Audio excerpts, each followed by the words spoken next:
Here's my plan to stop the chemical, physical, and emotional mutilation of our youth. On day one, I will revoke Joe Biden's cruel policies on so-called gender-affirming care. Ridiculous. A process that includes giving kids puberty blockers, mutating their physical appearance, and ultimately performing surgery on minor children. Can you believe this? I will sign a new executive order instructing every federal agency to cease all programs that promote the concept of sex and gender transition at any age. I will then ask Congress to permanently stop federal taxpayer dollars from being used to promote or pay for these procedures and pass a law prohibiting child sexual mutilation in all 50 states. It'll go very quickly.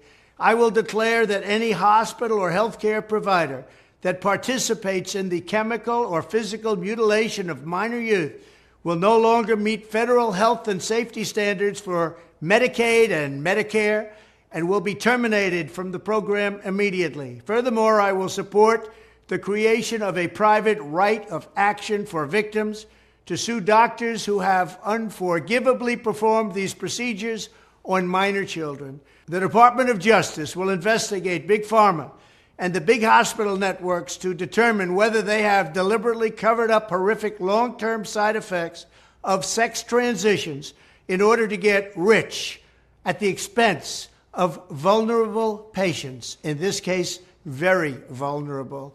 We will also investigate whether Big Pharma or others have illegally marketed hormones and puberty blockers which are in no way licensed or approved for this use. My Department of Education will inform states and school districts that if any teacher or school official suggests to a child that they could be trapped in the wrong body, they will be faced with severe consequences, including potential civil rights violations for sex discrimination and the elimination of federal funding. As part of our new credentialing body for teachers, we will promote positive education about the nuclear family, the roles of mothers and fathers, and celebrating rather than erasing the things that make men and women different and unique. I will ask Congress to pass a bill establishing that the only genders recognized by the United States government are male and female, and they are assigned at birth.